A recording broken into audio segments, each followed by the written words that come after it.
नमस्कार दोस्तों, मैं रजनीश कुमार आप सभी का बहुत बहुत स्वागत करता हूं आपके अपने YouTube channel Rajneesh Ramesh official पर। भाइयों, जैसा कि हमने पिछले वीडियो में बात की थी लोकसभा क्षेत्र बागपत को लेकर, उसी कड़ी में आज आगे बढ़ते हुए आज हम बात करने वाले हैं लोकसभा क्षेत्र बुलंदशहर के बारे में। भाइयों, यदि लोकसभा क्षेत्र बुलंदशहर के बारे में बात करूं तो 2004 में यहाँ से स्वर्गीय श्री बाबूजी कल्याण सिंह चुनाव मैदान में थे बीजेपी पार्टी के सिंबल पर, और उन्होंने यहाँ से बहुत भारी भरकम जीत दर्ज की।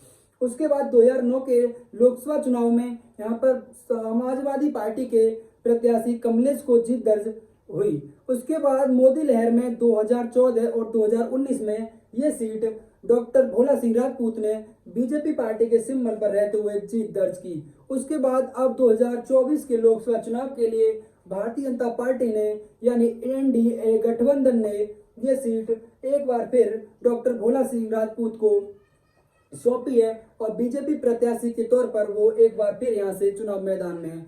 वहीं बात करूं इंडिया अलायंस की, तो इंडिया अलायंस से बुलंदशहर लोकसभा क्षेत्र की सीट कांग्रेस के पक्ष में रही, और कांग्रेस ने यहाँ से अपने शिवराम वाल्मीकि को कांग्रेस प्रत्याशी के रूप में चुनाव मैदान में उतारा हुआ है। वहीं बात करें बीएसपी पार्टी की, तो बीएसपी ने यहाँ से गिरीश चंद्र जाटव जी को चुनाव मैदान में बीएसपी प्रत्याशी के तौर पर उतारा हुआ है। अब बात करें क्योंकि यूपी में 2022 में विधानसभा के चुनाव हुए थे, और अब हम समझने की कोशिश करते हैं कि जो 2022 में विधानसभा के चुनाव हुए थे तो उन विधानसभाओं पर किस किस पार्टी के प्रत्याशी ने कितना कितना वोट अर्जित किया, और वहां से फिर समझने की कोशिश करते हैं कि लोकसभा क्षेत्र बुलंदशहर 2024 में किसका पक्ष भारी है, किस पार्टी का वजूद यहाँ पर अधिक है। बात करूं लोकसभा क्षेत्र बुलंदशहर की, तो बुलंदशहर लोकसभा क्षेत्र के अंदर 5 विधानसभाएं आती हैं, और उन 5 में से अनूपशहर, बुलंदशहर, डिवाई, शिकारपुर और सियाना, ये 5 विधानसभाएं आती हैं। अब मैं बात करूं विधानसभा क्षेत्र अनूपशहर की, तो बीजेपी प्रत्याशी को यहाँ पर 1,25,602 मत प्राप्त हुए थे। वहीं बात करूं बीएसपी पार्टी के, तो बीएसपी पार्टी के प्रत्याशी को 47,979 मत प्राप्त हुए थे। अगला विधानसभा है हमारा बुलंदशहर, और बुलंदशहर में जो बीजेपी प्रत्याशी थे उन्हें 1,27,076 मत प्राप्त हुए। तो वहीं आरएलडी प्रत्याशी, क्योंकि 2022 में समाजवादी पार्टी और आरएलडी का गठबंधन था, तो ये सीट आरएलडी के पक्ष में थी, तो आरएलडी प्रत्याशी को यहाँ से 1,01,246 मत प्राप्त हुए। वहीं बात करूं बीएसपी प्रत्याशी की, तो बीएसपी प्रत्याशी ने यहाँ पर 24,373 मत प्राप्त किए। अगली सीट है डिवाई, और डिवाई से भारतीय जनता पार्टी के प्रत्याशी ने 1,28,640 मत प्राप्त किए। वहीं बात करो दूसरे नंबर पर रहने वाली पार्टी समाजवादी पार्टी, तो समाजवादी पार्टी यहाँ से उसके प्रत्याशी को 60,615 मत प्राप्त हुए। वहीं बात करूं बीएसपी की, तो बीएसपी प्रत्याशी ने 24,516 मत यहाँ प्राप्त किए। बात करें शिकारपुर विधानसभा की, तो शिकारपुर विधानसभा से बीजेपी प्रत्याशी ने 1,12,968 मत प्राप्त किए। तो वहीं आरएलडी प्रत्याशी ने महज 57,757 मत प्राप्त किए। बीएसपी पार्टी के प्रत्याशी को 37,358 मत यहाँ से प्राप्त होते हैं। आखिरी विधानसभा सियाना के बारे में बात करें, तो बीजेपी प्रत्याशी ने यहाँ पर 1,49,125 मत प्राप्त किए। तो वहीं आरएलडी प्रत्याशी को महज 59,207 मत प्राप्त हुए। लगभग बीजेपी प्रत्याशी ने यहाँ पर दूने से भी अधिक से मत प्राप्त किए और जीत दर्ज की। बात करूं बीएसपी प्रत्याशी को, तो बीएसपी प्रत्याशी को भी महज यहाँ पर 2,914 मत मिले।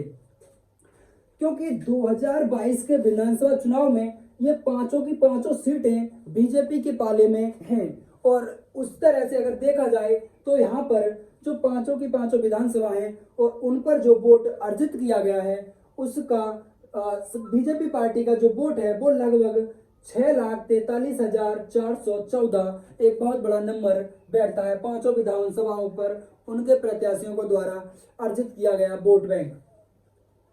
उसके बाद अगर बात करें समाजवादी पार्टी की, तो समाजवादी पार्टी इन 5 में महज एक सीट पर चुनाव लड़ी थी, और वहां उसे 60,615 मत प्राप्त हुए थे। उसके बाद बची हुई इन 3 सीटों पर आरएलडी चुनाव मैदान में थी, तो आरएलडी पार्टी 2022 में जहां समाजवादी पार्टी के साथ थी, वहीं 2024 आते आते ये पार्टी अब एनडीए अलायंस का हिस्सा बन चुकी है, यानी भारतीय जनता पार्टी के साथ हो चुकी है।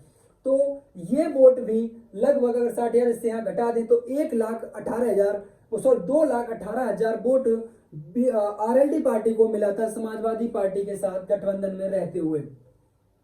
इन दोनों पार्टियों ने यहाँ पर मिलकर 2,78,825 मत प्राप्त किए थे। वही बात करूं बीएसपी पार्टी की, तो बीएसपी पार्टी ने पांचों विधानसभाओं पर 1,37,140 मत प्राप्त किए।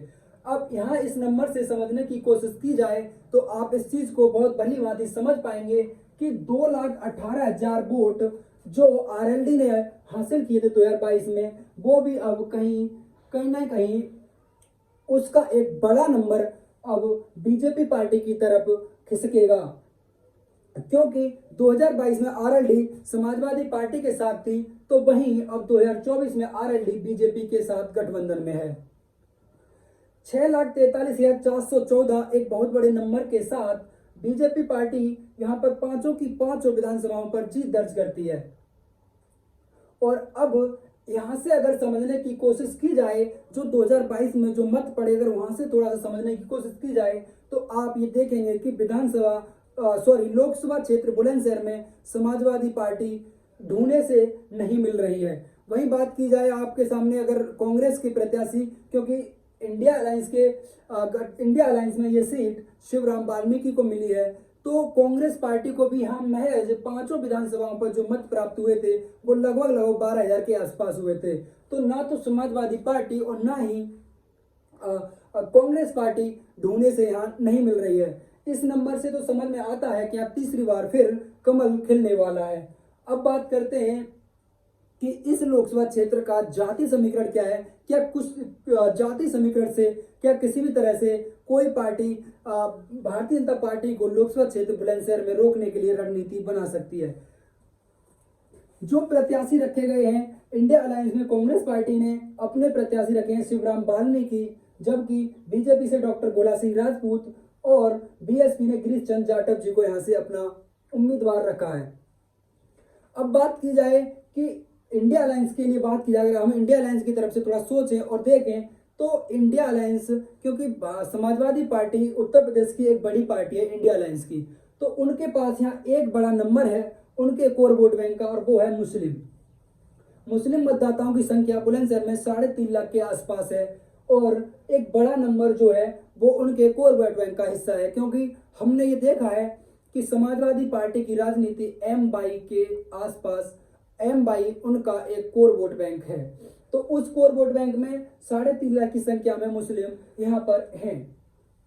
वही बात की जाए दूसरी बड़ी समाज की, तो दूसरा बड़ा समाज है यहाँ पर लोधी समाज, और लोधी समाज के 3 लाख मतदाता लोकसभा क्षेत्र बुलंदशहर के अंतर्गत आते हैं। तो लोकसभा क्षेत्र बुलंदशहर में 3 लाख एक बड़ी संख्या में लोधी समुदाय है, और बीजेपी पार्टी के जो प्रत्याशी हैं डॉक्टर गोला सिंह राजपूत, वो भी लोधी समाज से आते हैं। उसके बाद जो दूसरा बड़ा नंबर है वो जाट समुदाय, और जाट समुदाय का जो लगाव है वो आरएलडी पार्टी से, क्योंकि चौधरी चैन सिंह आरएलडी पार्टी जाटों की पार्टी है, और उनका एक बड़ा नंबर 2,25,000 के आसपास यहाँ पर जाट मतदाताओं का है। वहीं बात करूं ठाकुर मतदाता, तो 1,40,000 ठाकुर मतदाता हैं, और वैश्य प्लस ब्राह्मण 1,60,000। और बात करें एससी समुदाय की, तो एससी समुदाय 3,30,000 के आसपास लोकसभा क्षेत्र बुलंदशहर के अंदर है। वहीं बात करें वाल्मीकि, तो वाल्मीकि समाज 50 से 60,000 की संख्या में लोकसभा क्षेत्र बुलंदशहर के अंतर्गत आते हैं।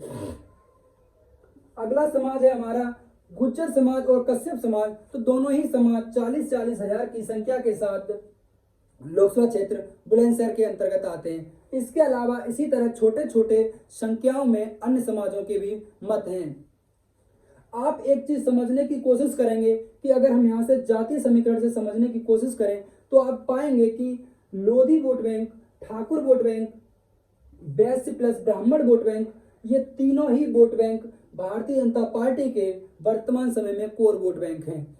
और यदि हम इन तीनों को जोड़ते हैं तो पाएंगे कि 5 लाख वोट इन तीनों ही समाज के हो जाते हैं। अब बात करें एक बड़ा नंबर जो यहाँ पर है वो है जाट समुदाय का, और जाट समुदाय, क्योंकि आरएलडी पार्टी अब बीजेपी पार्टी के साथ है, तो जो 2.25 लाख जाट मतदाता लोकसभा क्षेत्र बुलंदशहर के अंतर्गत हैं, वो भी कहीं ना कहीं इनका एक बड़ा हिस्सा भारतीय जनता पार्टी के पक्ष में पड़ेगा।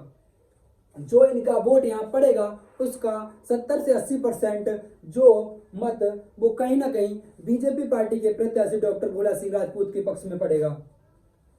अब एक यहाँ पर मुस्लिम समुदाय बसता है जो 3.5 लाख की संख्या में है, और क्योंकि इंडिया अलायंस में समाजवादी पार्टी भी साथ है, तो एक इनका बड़ा हिस्सा जरूर कांग्रेस प्रत्याशी के पक्ष में जाएगा, और एक अपना जाति को देखते हुए बाल्मीक समुदाय उनको अपना वोट दे सकता है। बात करें ऐसी समुदाय की, तो बीएसपी पार्टी ने गिरीशचंद्र जाटव को यहां से अपना उम्मीदवार के तौर पर उतारा हुआ है, और इसे देखते हुए इस समाज का जो वोट पड़ेगा उसका 90 से या 80 से 90% अपने ही प्रत्याशी को पड़ेगा। ये वोट कहीं बाहर नहीं जाने वाला। तो ना तो यहाँ का जाति समीकरण लोकसभा क्षेत्र बुलंदशहर का ना तो जाति समीकरण बीजेपी से किसी भी तरह से अलग है, और ना ही यहाँ के नतीजे। तो आप देखेंगे कि 2024 में 4 जून को लोकसभा क्षेत्र बुलंदशहर एक बार फिर बीजेपी पार्टी के पक्ष में रहेगा, क्योंकि इसका यहाँ से आप देख पा रहे हैं कि ना तो जाति समीकरण किसी पार्टी के पक्ष में जाते हुए दिख रहे हैं, और जिस तरह का दोनों ही पार्टियों ने अपने अपने प्रत्याशी रखे हैं, ना तो उनका इतना वजूद दिख रहा है यहाँ पर, क्योंकि यूपी की राजनीति में जाति एक बहुत बड़ा फैक्टर साबित होती है। आधे से ज्यादा चुनाव जाति पर निर्भर है, क्योंकि जिस जाति का यहाँ बड़ा वोट बैंक होता है उसको ही आप अपने प्रत्याशी के तौर पर देखते हैं। क्योंकि यहाँ देखेंगे आप बीजेपी पार्टी ने लोधी समुदाय से अपने प्रत्याशी को रखा हुआ है, क्योंकि उनका एक बड़ा नंबर 3 लाख के आसपास उनकी समाज के लोग यहाँ पर हैं। तो ये चीजें देखी जाती हैं, लेकिन बीएसपी पार्टी ने गिरीशचंद्र जाटव जी को रखा है क्योंकि उनका एक बड़ा नंबर है यहाँ पर 3,30,000, लेकिन कांग्रेस पार्टी के प्रत्याशी यहाँ पर बहुत ही कमजोर हैं, और यही देखने को मिलेगा क्योंकि बीएसपी पार्टी भी एमडी की राजनीति करती है, तो उसके चलते आप देखेंगे कि मुस्लिम समुदाय का एक वोट छटक सकता है, और ये वोट भी बीएसपी प्रत्याशी गिरीशचंद्र जाटव जी को मिल सकता है। तो भाइयों, ये थी हमारे द्वारा जुटाई हुई जानकारी लोकसभा क्षेत्र बुलंदशहर को लेकर। जानकारी आपको पसंद आए तो वीडियो को लाइक करें। अपना कोई भी सवाल जवाब जो है वो कमेंट बॉक्स के माध्यम से मेरे तक भेजने के लिए कमेंट बॉक्स का प्रयोग करें। तो मिलते हैं अगले वीडियो में, तब तक के लिए आपसे एक निवेदन रहेगा कि आप यदि चैनल पर नए हैं तो चैनल को लाइक कर लें, बेल आइकन ऑन कर लें, और वीडियो को अपने यार दोस्त भाई बंधु जितने भी हैं उनमें ज़्यादा से ज़्यादा शेयर करें। तो मिलते हैं अगले वीडियो में, तब तक के लिए जय हिंद, जय भारत।